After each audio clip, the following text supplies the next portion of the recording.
Lucky Land Casino, asking people, what's the weirdest place you've gotten lucky? Lucky? In line at the deli, I guess? Aha, in my dentist's office.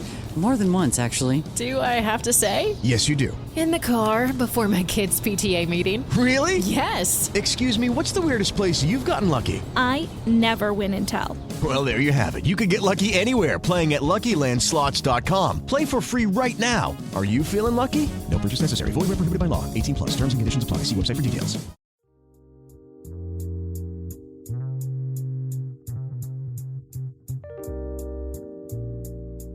Hello, and welcome to the Proactive Caregiving Podcast.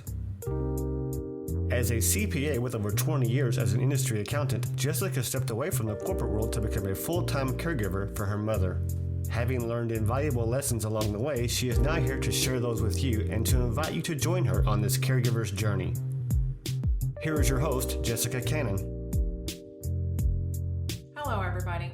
I am the Proactive Caregiver, and I specialize in educating others on how to be proactive by empowering you, the caregiver. If you cannot take care of yourself, then you cannot take care of your loved ones. So today I wanted to talk to you because I wanted caregivers to understand the link between diabetes and dementia. Because let's face it, ladies and gentlemen, caregivers have joined the ranks of first responders, who are also overworked and underappreciated. Regardless of whom they care for, the area of knowledge is still leaps and bounds away from filling in these gaps that we're experiencing. We may not be chosen doctors, nurses, attorneys, or therapists, but we need the resources, the connections, and the knowledge. We need it all shared so that we can continue as caregivers to adapt to this unknown, scary world for our loved ones. I love this motto that my next guest shares and works by, a motto that Dr. Jackie Gray uses. She says, better knowledge, better care, better outcomes. And that describes millions of caregivers, what we face as adult caregivers, because if we have better knowledge, if we have better abilities to care with that knowledge, then we're going to see better outcomes. But we have caregivers that are coming from all different backgrounds that need all sorts of information. Jackie is in the UK. She is a medical doctor. She's duly accredited as a specialist in primary care and public health. She is also the founder of the CarentsRoom.com, which is an online platform supporting adults looking after parents. Dr. Jackie has over 30 years of frontline specialist clinical experience in the English National Health Services. She's worked as a general practitioner, a consultant in public health medicine, and a clinical lecturer in epidemiology and public health. Jackie now works independently as a director of an expert public health consultancy, which helps organizations plan and improve health and care services. During 2020, compelled by a combination of personal and professional insights, Jackie decided to apply her expertise to fill the gaps in support for adults caring for their parents, a community she calls #Carents. She created the Carents Room to highlight the value of carents and give them the information, advice, and even connections towards the information they need to keep themselves and their loved ones safe and well. Jackie lives with her husband and her 2 Springer Spaniels in Northeast England in the shadows of Hadrian's Wall. I invited Jackie to help because there is a connection between diabetes and dementia that the world overlooks. Thanks for coming on with me today, Jackie. I appreciate it. Thank you very much for having me, Jessica. So this is something that is another area of my journey because it was an area we also overlooked with my mother. Years before we actually started to notice signs of dementia, there were the warnings for diabetes. And we kind of always balanced on this, dancing over the line of pre-diabetic and eventually being on diabetes medication. But there was so much information that we didn't know. We were always in the reactive state, and it reduced it down to, oh, we just need to eat less sweets, less sugar. I feel like that's where many of us are in the world right now. And had it not been for COVID and the bits of information that we were given that COVID affected people who were obese or had diabetes, it kind of raised a red flag, but then it almost kind of dismissed why that is the possibility. So with that in mind, and the motto that you live by and work by, that better care, better outcomes, can you give us some information of why it seems to be diabetes seems to be overlooked in this case, in that way? I think in the UK it might be quite different, and certainly from a medical perspective, diabetes is often at the forefront of what we're trying to do for people, I guess, in the midlife onwards. It's not something that you would look at in a younger patient, but we have in the NHS, we have something called a national health check, which is open to people over 40, and it specifically looks for diabetes. We're conscious that diabetes is becoming increasingly more common, that it's a national problem. It's causing huge amounts of ill health. It's predisposing to all sorts of other conditions. Down the line, it accelerates aging. It's a huge problem. And so I think a lot is done to raise awareness of it. It's perhaps that people are not necessarily hearing those messages. And I talk about better knowledge, as you've said. I think there's a lot of information out there. But I think the problem is that there isn't a translation of that information into knowledge. So for me, information is lots of interesting facts. It's the fact that you could have diabetes. It's the fact that diabetes is a bit of a problem for all sorts of things. But for that to be turned into knowledge at an individual level, it has to be made very accessible to them in terms of their own background, in terms of their own needs, and in terms of their own relevance. And I don't think that as a doctor, I might go looking for diabetes, but I don't think as individuals, we're going to go looking for it necessarily. Right. And if you don't have access to a screening program, there's no reason why you would necessarily find it. Right, right. And that's one of the drawbacks is it wasn't until we have the problems that diabetes brings about that we start looking for the screenings and we start looking for solutions, which is sad because then we stay in that reactive state. And so when we look in the areas of how we age and what seems to be aging us faster, I found it interesting that diabetes is one of those areas that happens to age us even faster. Can you shed some light on the simple aging versus the geriatric kind of syndromes as in relation to the diabetes? So diabetes, so we're talking about type 2 diabetes here, right, rather than type 1. Type 2 diabetes, which is the common form, and becomes more common as we get older. It has multiple impacts on multiple organs. So one of its greatest impacts is on the blood vessels in the body. It affects the big vessels and it affects the small vessels. So in effect, it affects the circulation. And then the circulation is fundamental to the health of eyes, kidneys, brain, heart. And so once you've begun to affect the blood vessels, you then begin to affect all those organs, which are so vital, as we grow older. And so there is a direct link between diabetes and cardiovascular disease, with diabetes and kidney disease, eye disease, and even circulatory problems in the periphery. And recently, there's a lot of medical and scientific interest in links with diabetes in the brain as well. So that is where I recently thought, how interesting is this, that There's another area that we don't know of it. It gets named, and in our world, or on my side of this country, they have this name. There's a walk for a cure, because we don't really know. We just know we need to raise funds to, quote unquote, fix something that we don't truly understand. And so that's one of the things that in this medical community, the type 3 diabetes was called mainly to connect the link between diabetes and Alzheimer's.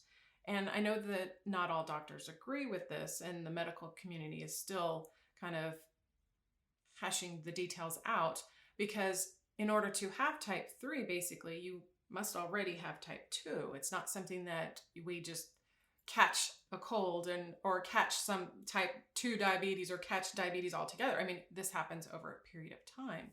And so that's one of the things that I want the listeners to understand is you may not understand how your blood sugar affects your organs and systems, but how diabetes can actually affect the brain. Can you give me a little bit of information about how it does that? I'll do my best. It is quite complicated. So type 3 diabetes isn't a widely accepted term, and it's not a widely accepted diagnosis, although it is a very interesting one, and it's caused a lot of scientific interest and spurred a lot of research. So my understanding is that type 3 diabetes is something that was postulated, put forward by medical specialists in America, which is why it might be a bit more highlighted there than perhaps in the UK. But certainly the interest was because it was shown that there is a link between diabetes and dementia, and also with Alzheimer's dementia. So people with diabetes have a higher risk of developing dementia, and there's seems to be a higher risk or an association with Alzheimer's too. And obviously, when we see associations, that you want to know is there a cause there, a common cause, common factor, what's going on.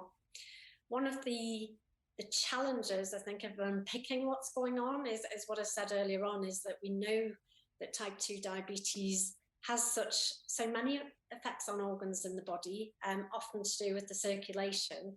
So it's sometimes hard to unpick what else is going on in the brain and in those people that develop dementia.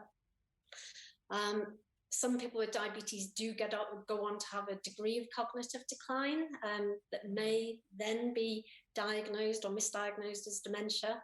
To be diagnosed with Alzheimer's, dementia, Alzheimer's disease, Alzheimer's, whatever people call it across the world, you would then need to do some imaging as well. So it's not always in every study that we're looking at the same type of dementia when we see these associations. So that's a bit complicated too.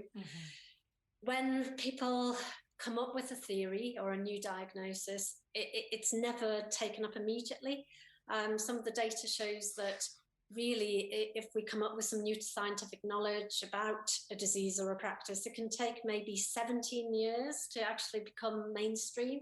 So this type 3 diabetes theory, the link between diabetes, type 2 and Alzheimer's, that's a very new thing. It's a new thing for medicine, and it's an exciting thing because it's caused all sorts of scientific studies. We're looking at rats, the brains in rats. We're looking at populations, what happens to people over time. And there are even studies that look at brains post-mortem. And they're looking to see levels of blood sugar in the brain and levels of insulin, and also then experimenting to see what the effect of these has on brain cells. And there is a link with type 2 diabetes with more insulin circulating, because there is a resistance in the body. We might be getting more insulin circulating in the brain, and that insulin has multiple effects on the cells in the brain. It affects the way proteins are deposited and cleared. It affects the way there might be inflammation within the cells in the brain. And so there's a lot to unpick. There's a lot of pathways, a lot of chemical pathways. And it's also, when we look at over long periods of time, and people have been followed up for maybe 20, 30 years, it seems that factors quite early in that disease process have an impact down the line. So things like high blood pressure play a role, but that might be something that's happening 20 years before somebody even begins to show signs of dementia. So it's very, very complicated to unpick. But the good news is that they found this link, and it's an interesting link, and there's a body of knowledge now really beginning to unpick and try and find out what's going on and whether we can find a treatment as a consequence, which is exciting. It's very exciting, and I'm so glad that we are actually finally at this stage and it's being looked at in this way, because when we talk about better health choices, a lot of people make that connection of, oh, I must eat salads, I must eat this or that. And it really comes down to sometimes the simple things that if we can change some of our healthy eating habits or create healthy eating habits, maybe the 10, 15, 20 years that this takes place over and the damage that's done can either be reversed or prevented altogether. And so that healthy life expectancy versus the disability-free life expectancy kind of comes about because of these studies. Is it more of a trend to age well in this case, or age-proof our homes, our bodies, our heart, our skin, all of that, to live, I guess, I don't want to say disability-free or diabetes-free, but it seems like it's becoming more of the trend versus an understanding of what they're preventing. Do you happen to agree with any of that? So in the UK, our national public health body are conscious that we're living longer. So we have a longer life expectancy. Nice. But we're also conscious that we don't actually have a very much extended disability-free life expectancy or healthy life expectancy. So average life expectancy in England for a man is about 79 years. But from, you can expect to perhaps live a healthy life or a disability-free life only up to 63 years. So for that extended life that we have nowadays, the longevity, it's not always a healthy or independent life.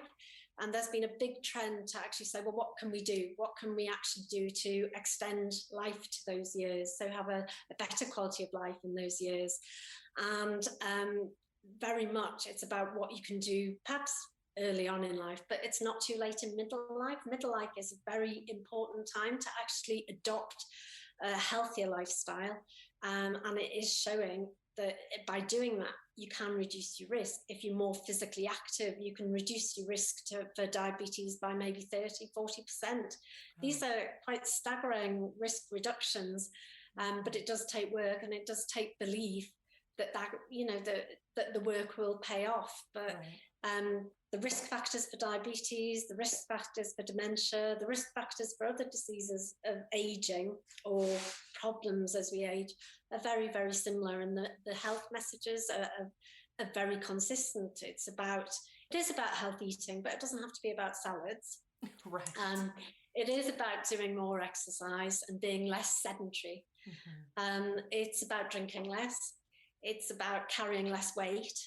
And it's about being both socially active and mentally active too. So there's a lot of changes required, but a lot of them are if you're physically active, you might want to eat better anyway, because it's not very pleasant being overweight and dehydrated, and exercising at the same time. So adopting a healthy lifestyle makes life much better in the short term, right?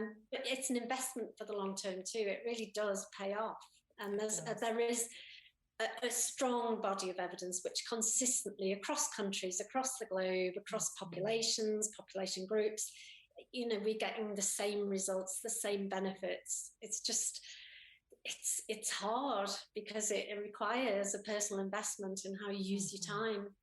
Exactly, and that's the sad part of it, is that the evidence is there and the risk factor is proof that you can actually have a better quality of life. You have to choose that better quality of life, unfortunately.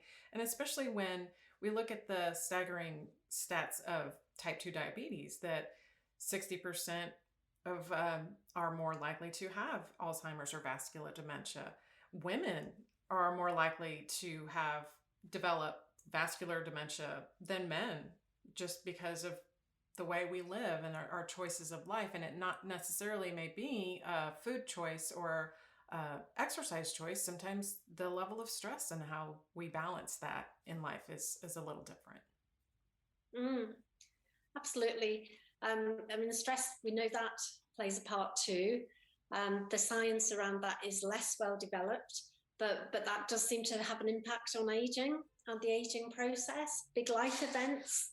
And so there's a lot more work to be done to unpick how that affects, or perhaps how it accelerates some of the other factors or magnifies some of the factors. We don't know those interactions, but we are aware that stress plays a part. And of course, other aspects of stress and mental health, like being socially isolated, being lonely.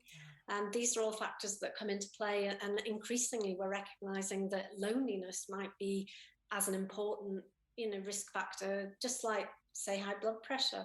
But again, there's more work that we need to do to turn that sort of level of, this looks interesting. There's a lot of evidence, what, specifically, how much does it play a part, and in who and when? These are the questions that we still don't fully understand. Right. I think the mental health area of that, the loneliness and the stress, and not understanding how to deal with that and cope with things, I believe it contributes very heavily to the mental health part of that.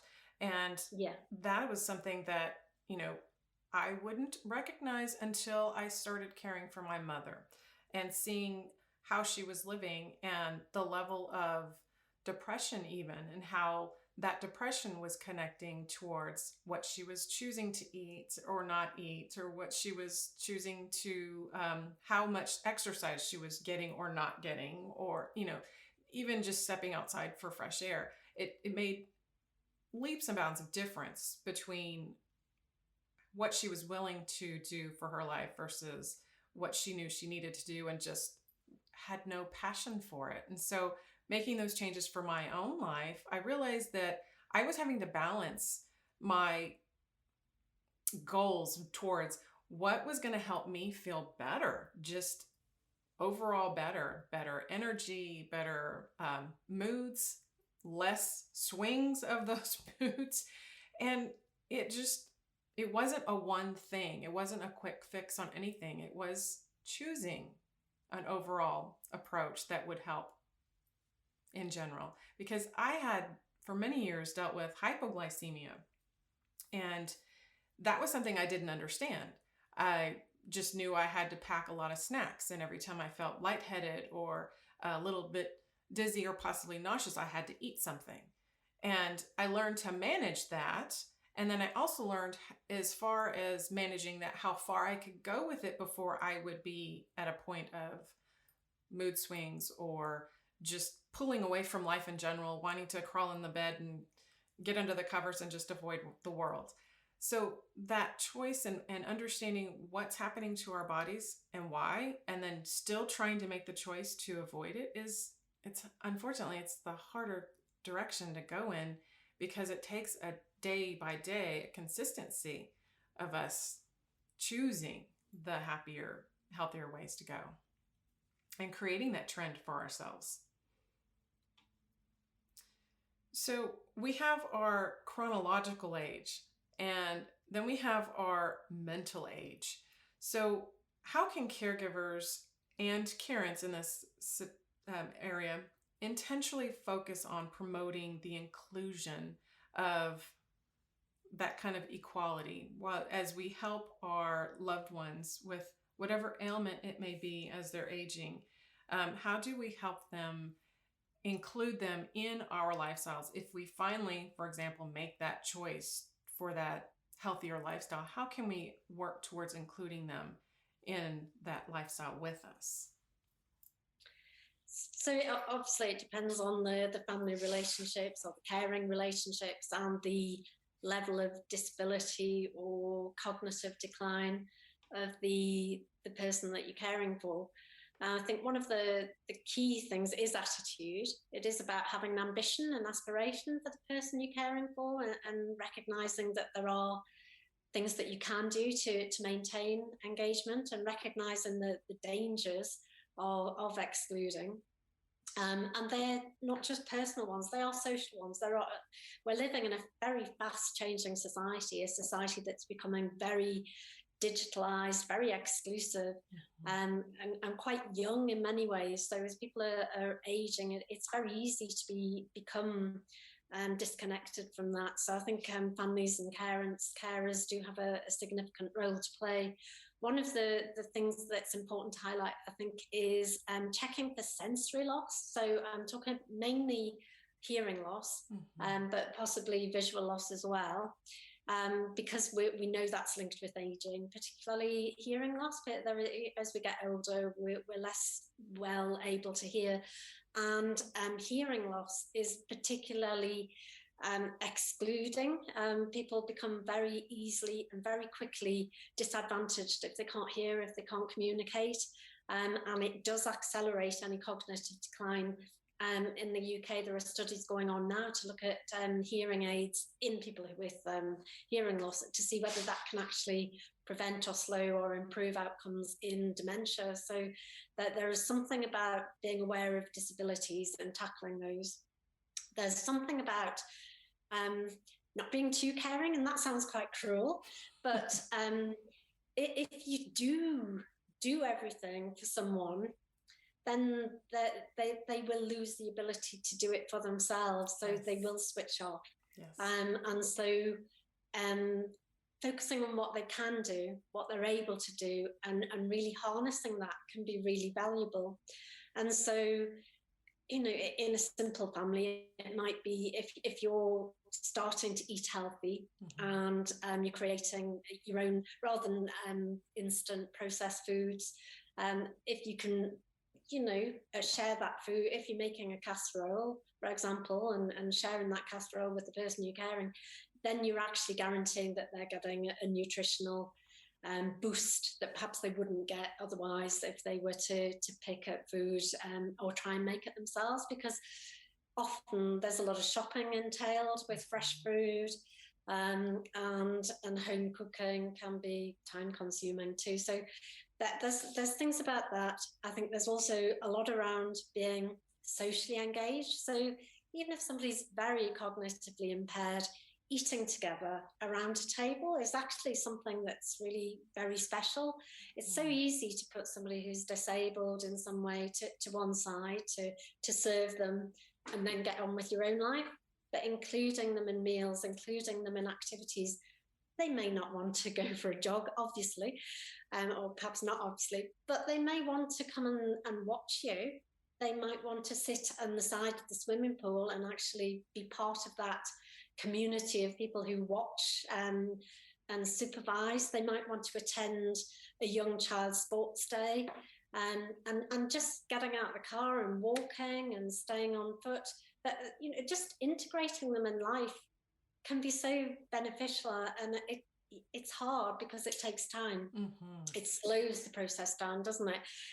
When we're all living such busy lives, tackling work, tackling family responsibilities, personal responsibilities, partners, friends, and then to have to slow down to accommodate the needs of somebody who can't move at the same pace, right? That can be challenging, but it can also be immensely beneficial to that person that you're caring for too. So it's a balance, and it's very hard to come up with a one fit, solution other than some of those sensory issues that I've come up with. And I suppose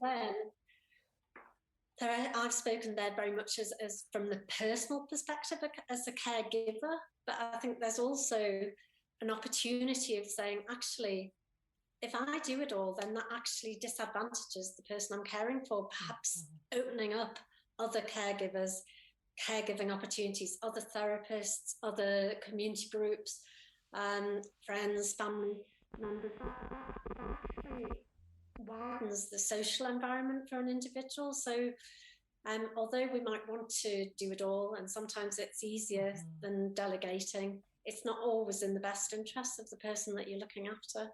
I'm glad I don't you know what you said think that. about that. No, I'm glad you said that, because that was a lesson I had to learn early on.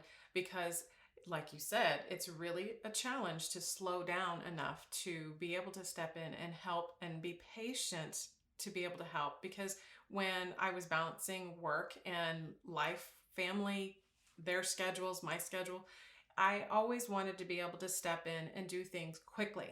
I knew what needed to be done. I tried to organize the day between laundry and meals and changing bed sheets and showering and other hygiene areas for my mother. I wanted to step in, and I had my mental checklist. Okay, we need to this, because I have to go, and because I have these other things, I've got this, and this to do afterwards. And then I realized after a period of time, she felt very comfortable with me doing certain things. Of course, showering was always a difficult task, but she eventually got to the point where the more I did for her, the less she did for herself. And the less she did for herself, the more she seemed to feel, I guess, the depression was more obvious to me. At first it was hidden, but eventually became more obvious, because she was starting to feel like she was incapable of doing anything for herself. And when she would make it known, I realized, okay, I'm sorry. I stepped in and I took charge. I stepped in to do everything for you because I felt like you needed it to be done for you. And I had to admit, I stepped in to do everything for you because I knew I could do it faster and to get back to my schedule, get back to my life if I did it for you. And so that was a really hard lesson to learn. And then it was a little bit of a challenge at first to find that happy balance. Okay, what is it that you can do and that you want to do? And I can just stand by and be of assistance as needed. Or what is it that you really don't want to do at all, and you're just avoiding it because there's a physical, possibly walking and movement would sometimes make her lightheaded, and circling back to meals and what she had eaten, what she hadn't eaten, and all of the details, and paying attention to all the little intricacies of her day so that I could figure out, okay, when do I rush in and when do I step back? When do I assist and when do I watch? And it is a challenge. It is a difficult challenge. So I'm glad you said it that way, because that's something that I think a lot of caregivers struggle, and a lot of the stress comes up because it becomes a balance, a struggle to balance that work life or care life kind of world.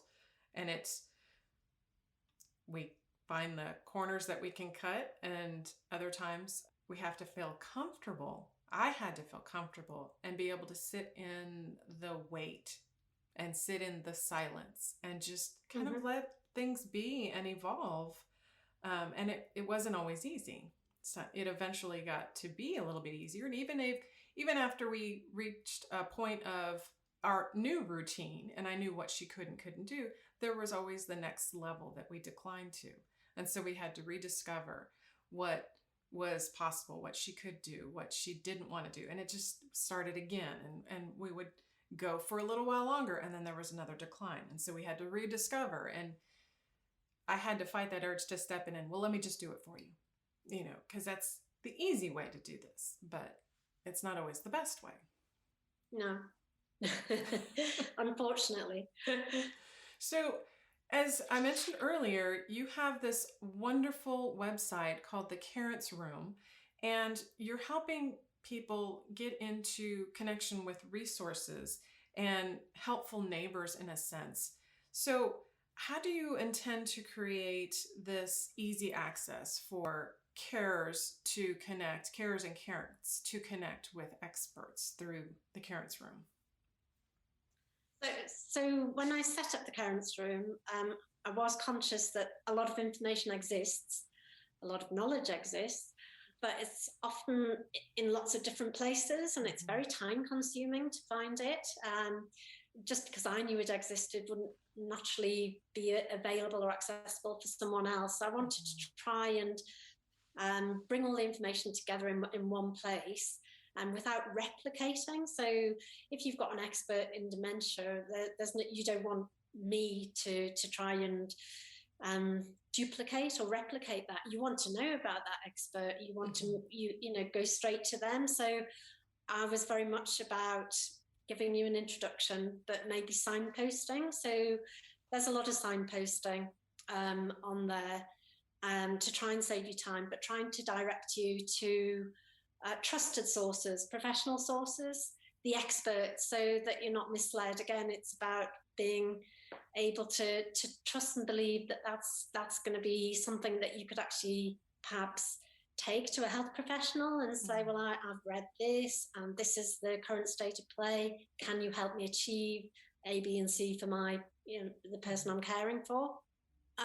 So rather than perhaps some superficial information written by copywriters, which I was finding that a lot of the information was very thin on the ground, and there's a lot of words but not a lot of facts in there, or a lot of facts but not a lot of practical information. So I've been trying to signpost and coordinate. I think there's still something I need to do about connecting carers themselves, carers and carents. I've looked at the idea of a discussion forum, a discussion board, and it's something I do want to do, but I want to be able to do it in a way that protects the people that they're caring for. So there are discussion groups, I've seen them on Facebook, but there is something about respecting the people that we're caring for. So not being overly sharing about the individual. If I tell you some personal facts about me now, then I'm doing that in the full knowledge, and that's my right to do so. But if I was to share some facts about other members of my family, for example, or people I care for, then, and I haven't asked their permission, I don't feel that that's necessarily in their interests all the time, and we would have to have that discussion. And so I want a discussion forum that is ethical and respectful and promotes equality and equality of opportunity for everyone involved. So I'm not rushing in, I'm taking it slowly. I do think that there are opportunities to link further on video on YouTube, to podcasts like your own, and others, to perhaps conference proceedings. The carentsroom.com is a work in progress, basically. I'm building information as I go. I'm on social media too, and I'm listening on social media, although it's a very visual thing, but I'm trying to understand what the gaps are, what people really need, what their priorities are, and what the themes are, the needs are, and trying to respond to that and fill it in a way that reflects them rather than what I think they should want. But I think there is something about both, because what people want isn't always what they need. It goes back to what we were talking about, healthy lives. They actually need a healthy life if they want to live a good life and a healthy life in future, and not have their own families depending on them, looking after them in a state of dependency as much as possible. So, but it's not what we want. We want to have a nice, comfortable existence sometimes, and the wants and the needs are sometimes different. So I'm trying to meet both, but really promote the health of older people and the health of the people that care for them too. So there are two goals there. I'm also trying to link with innovators, because I think that we talked a bit about helping people and doing too much for them. I think with services and products, we could promote more autonomy for people who are living with disabilities or cognitive decline. And unfortunately, those products and services are poorly developed, particularly in the UK, where we've got a very much state-centred provision. But I do think that there are opportunities to develop that, and it's something that I think the Carents Room could do. Absolutely. You have the potential to help so many people through your website and bringing this information to them, because this information in the forums, I mean, the support that is available for other carers and other carents, that's something that I personally sought out for myself, because as like you said, finding the information, there's a lot of information, and some of it didn't make much sense to me. Because I didn't have a real life moment to relate it to. And so it wasn't until I reached that real life moment that, oh, I remember this information I found 6 months ago or 2 years ago even. Oh, that's what they were talking about. But in the time, it didn't help. What really helped was connecting with others and being able to talk with them. And even if we didn't have exactly the same scenario going, same situation for our loved ones, we still had a lot of similar feelings, a lot of approaches to things that we were able to offer each other information and support. So it makes such an incredible difference, especially in this world of COVID, where we are isolated a little bit more than we would like, more than we ever expected to be. But being able to still find others and connect with others in a way that we can learn from each other is fabulous. And so I appreciate that you took the time to put this together to help, because I do find some people online that are in that direction and trying to help. And the cool thing about it, the amazing thing about it, is that we each come from a different background, and being able to connect with others and bring this information, if we connect with each other in the first place and bring this information together, then we're just helping humanity overall. And that's what needs to be done sooner than later at this point. So, and I want to also recognize that the Carents Room received multiple accolades. And recently you received a certification for the Digital Women's Award ceremony in 2021. How did that feel to step forward in this direction and be recognized in such a way? Oh, it was fantastic, because I'd set the Carents Room up in autumn 2020, and then the award ceremony was a year later, effectively. And we were runner-up in a couple of categories, finalised in 3, and our artist was a finalist too. So we had plenty of recognition there, and it felt very good. It felt that it was a worthwhile venture doing the Carents Room, but it also felt that we'd raised awareness of carers, that the needs and supports of those who are vulnerable. We were reaching a wider audience. So this wasn't an award from the health sphere, and it wasn't an award from social care or caring. It was an award from a digital women's group. And they're women from all different backgrounds and lifestyles and ages, and very few of them are likely to be carers, given the profile and the prevalence of caring. But they recognise that this is going on in rooms and neighbours and throughout their own communities. And I think it's raised awareness of the fact that this work goes on. It goes on behind closed doors. But it's important work, it's vital work. And as you say, it's vital work for humanity. And it's important for the wider community to recognise that work goes on. Because one day, the chances are that the majority of us will either need to be cared for or will become a carer for someone else. And until you've worked in that arena, I think many people don't realise that. But the award for the Carents Room, I think, raised awareness of that. It emphasised that, and it felt like it was a huge step forward, a leap forward for the community as a whole, not just the caring community, but female community, because I do think that caring is still very much a woman's task, and the statistics bear that out. Not exclusively, and I do want to recognise all the men that are doing such great work there. But I do think that we're beginning to see recognition, and that's fantastic. So it was great to know that the Carents Room was hitting the right note, shall we say, but also that we're actually changing society, and that's just huge. It's really, I can't even begin to put in words how great that felt.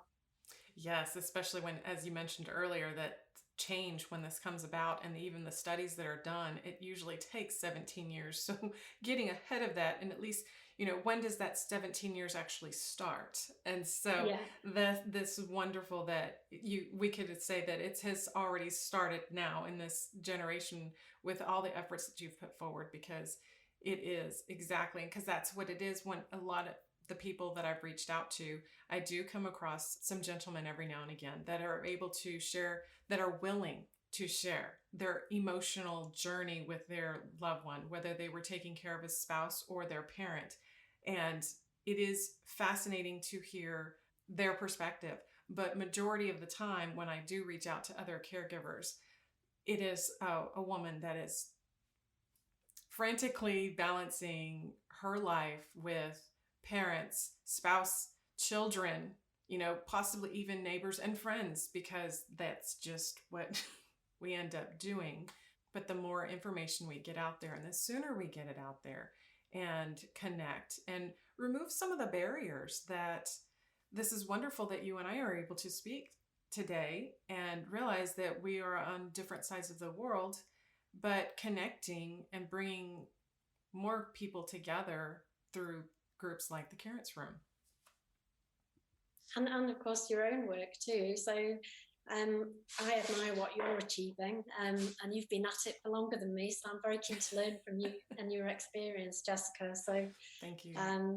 Thank you for your appreciation, but I just want to express my appreciation to you too, and thank you for having me on. I absolutely appreciate you taking the time out of your busy work schedule to be able to share this information. And so I would love to know where our listeners can find more information on the Carents Room. So the Carents Room is a website. So www.thecarentsroom.com. And Carents is just like parents, but it's with a C. So because you're caring for your parents. So thecarentsroom.com. We're on social media, on Instagram at Carents Room, Facebook at Carents Room, and Twitter at Carents Room. So quite consistently. Just to be clear, when I talk about a room, it was partially inspired by Virginia Woolf and a room of my own. It was conscious that women were, as you've said, juggling everything, and then trying to find the time to synthesize and access and understand and interpret all the information that they needed to do what is a very complicated job. And so I wanted them to have a room of their own, a place that they could go that would be quite calm, not overwhelmed with adverts and too much information, but very much tailored to their needs. So there's a virtual bookcase, and that's where you'll find all the guides. There's a neighbourhood, which is where you'll find a directory of links to other organisations, charities, in particular experts that are dealing with specific problems. And then I've got a coffee table, which is where you'll find blogs and bits of research and news, like the awards ceremony and things. But moving on, I want to have a chair which is all about you, so that you can actually think about your own health and care, because often carers do negate their own needs. And then also in there, an opportunity to chat to other people, perhaps on a sofa, a virtual sofa, and ultimately a store cupboard where you might be able to find suitable products and services that can help you and help the loved one that you care for too. So yeah, that's the direction. Plenty more furniture to sort out, but yeah, it takes time. That's wonderful. I love the way you put it that way, because right away I was picturing having the virtual happy hour on the couch. Sounds fantastic. Yes, because that is something that, I think caregivers can relate to. We may not always be able to step away from our loved ones or balance in the schedules that we are balanced, but we may find that moment of time from our home and be able to virtually log in and connect with someone at that time and have a virtual happy hour, or maybe a conversation over a cup of coffee or something virtually. Yeah, and I do think, yeah, you're right. And it is important to be able to relate to people who are going through a similar experience. Yes. And facing similar challenges. I'm using the word similar because I know every situation is different, right. But there are common themes, right. And common challenges, and you can learn so much more from people who have been there and done it, and are doing it, and are in the thick of it, and give each other moral support too, because that's really important. We know that caring can be so isolating, so connecting on common themes is very, very important. Absolutely. Because I know from personal experience, when I feel like I have no one that understands what I'm going through. It just makes the world of caregiving feel darker than it really is. And the moment I'm able to connect with someone and hear their story and understand either mine isn't as bad or they get me, they understand what I'm feeling or where I'm coming from, then that world of caregiving brightens up that much more. So I get that. Yeah, and it's something I've seen time and time again on Instagram. People use different words, but it's the same message. And they often say a lot of their existing friends, once they became a caregiver, and their friends who had not been through that experience didn't understand what they were going through, and that made the experience even more isolating. When you feel that you're in it alone and nobody can even listen and understand. So yeah. Yes, absolutely. Well, thank you so much for taking your time with me today to share the information. I wanted caregivers to understand that even though so many studies are still being done trying to understand the brain with dementia in itself, there is an area that is being linked from diabetes to dementia. And so I appreciate you taking the time to share that information and letting us know that the Carents Room is somewhere that other caregivers can go for even more information if they need to find something that they're not getting elsewhere. Absolutely. Thank you. Thank you for having me, Jessica. Definitely. Really enjoyed talking to you. Same here. We'll be talking again soon, I hope. I hope so. So thank you for joining in, ladies and gentlemen. I hope this episode gave you a little bit more food for thought. And until next time, be proactive. Take care, everybody. Thank you for joining us today. We really hope you've enjoyed this episode. To learn more about proactive caregiving and to hear other episodes of this podcast, please visit www.jessicalazelcannon.com. This podcast is produced by Cannon Light Media, LLC, www.cannonlightmedia.com. Music provided by Chris Paradise.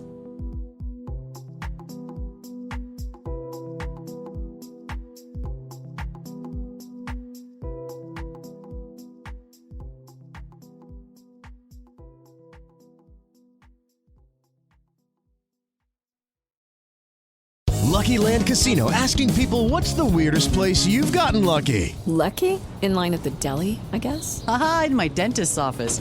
More than once, actually. Do I have to say? Yes, you do. In the car before my kids' PTA meeting. Really? Yes. Excuse me, what's the weirdest place you've gotten lucky? I never win and tell. Well, there you have it. You can get lucky anywhere, playing at LuckyLandSlots.com. Play for free right now. Are you feeling lucky? No purchase necessary. Void where prohibited by law. 18+. Terms and conditions apply. See website for details.